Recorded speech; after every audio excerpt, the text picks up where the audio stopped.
What's up, Taiwan? Hello, everyone. I'm Amanda. Yo, guys, I'm Raphael. Welcome to What's Up Taiwan podcast. We've talked about so much about history. Today, we are going to talk about something would make people happy and relaxing. Music!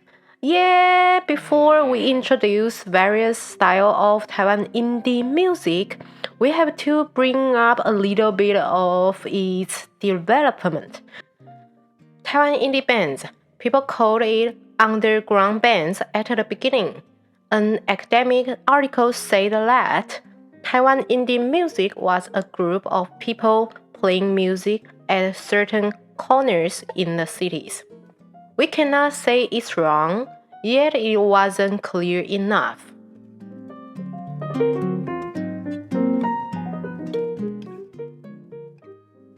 We need to take a look on how pop music started in Taiwan. During the Korean War, American troops garrisoned in Taiwan helped guard the strait, also brought rock and roll to this island, which just appeared around a decade in the Western world. Plus, the American Forces Network radio station, which reformed into the ICRT in 1979, had many credits on spreading of music as well. The Taiwanese Air Force radio station in 1958 broadcasted the Western pop music for half an hour every Saturday. The phrase pop music we still use it now. However, the period of martial law, the early eras in 1970, only a few people had approaches to get musical books from the Western. They practiced alone, then tried to find any opportunities playing at restaurants. The main musical style was the hard rock and the folk rock. The middle of 70s, the campus folk songs and the disco were quite popular among students.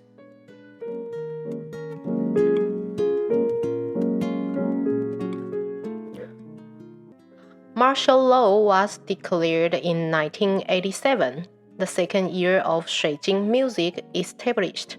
They introduced the new music right away and held the first Taipei New Music Festival in August. Opened the gateway for music players.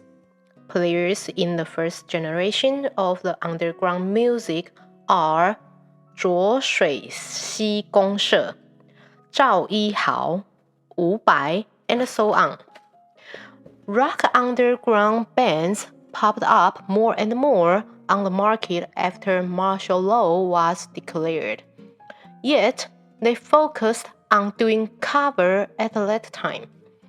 Until the growing up of music festivals in 1990, such as Spring Scream, it made bands who wrote their original songs started to get more attention.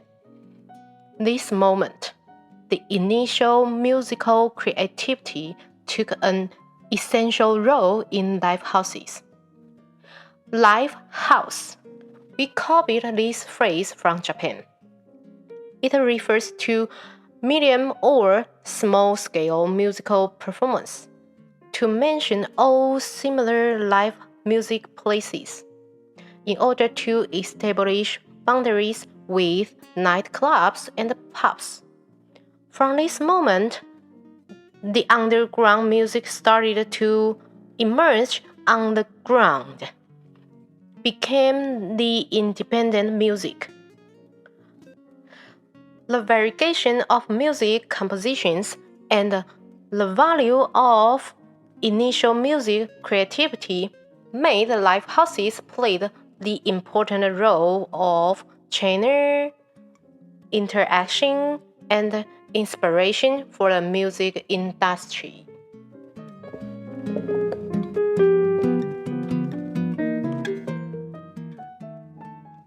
Henliu Music, renamed 角头 Music, afterwards made a compilation album for underground music in 1998. 爱国歌曲 This remains a significant milestone for the independent music. 五月天 got a new contract with 滚石. People said it represented the time for Taiwanese bands coming. These all announced the official start for rock bands, and 伍佰 even inspired new Taiwanese songs movement among the music industry. During 2000 to 2006, album companies began to issue records for bands. Governments also set policies and offered some grants for bands, pushed more musical works coming on the market. After that, the indie music replaced underground music, becoming the general phrase of those music singing and playing outside the main music market.